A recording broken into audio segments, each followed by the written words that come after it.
we've changed the fundamental system that we operate here, still operating off the same principles, so organic, grass-fed, but yeah, recently we've changed our calving blocks, so we were 2-block calving, half the herd calving in spring, the other half calving in autumn. And we've now realigned the herd to all calve in springtime.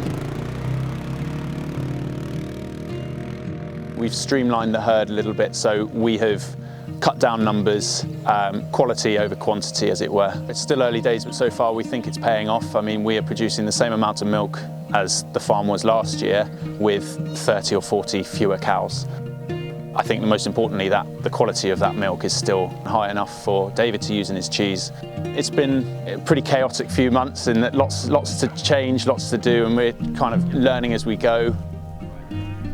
It's been a cold, wet spring, and it has meant that we've had to manage our grazing quite carefully.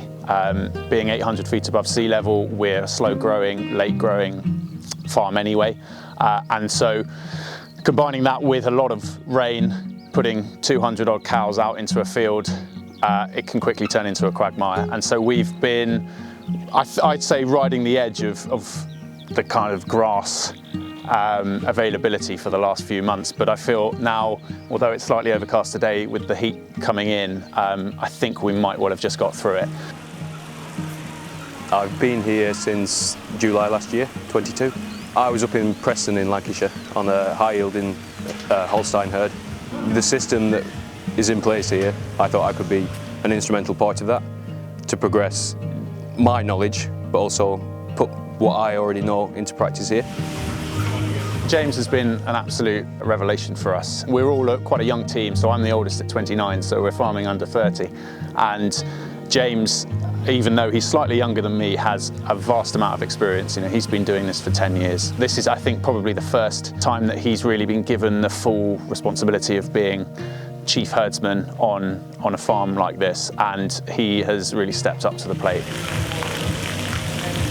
So we're just coming towards the end of spring calving now, which has been fairly intensive, and we've introduced some new cows into the herd, so that there's been a change for the cows there, but they're all settling in well.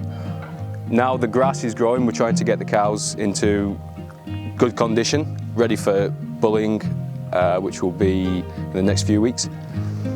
So we're trying to get the nutrition right, so they're all in good health and fertility, so they'll hopefully get in calf. So it was quite a slow spring for grass growth, quite a dry February and then going into a wet March. We're on the second round of grazing now, so we've been around the farm 6 weeks ago we started. So now we're into the first week of the second round, and grass is coming on well. Some fields are growing within 24 hours, so that's really good grass growth. So looking forward to what's going to happen in the next few weeks, really.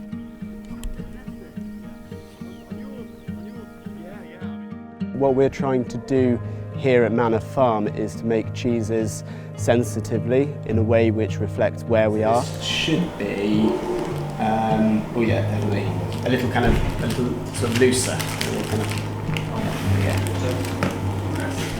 Washed in Tom Oliver's very delicious cider.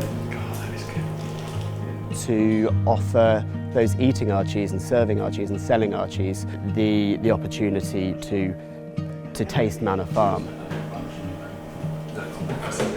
Yeah. We've got access here to some of the best cheese-making milk in the Cotswolds. That's kind of, for me, being sold now, that's kind of where we want. Our mission is to celebrate that and to make the kinds of cheese which express the milk that we've got here.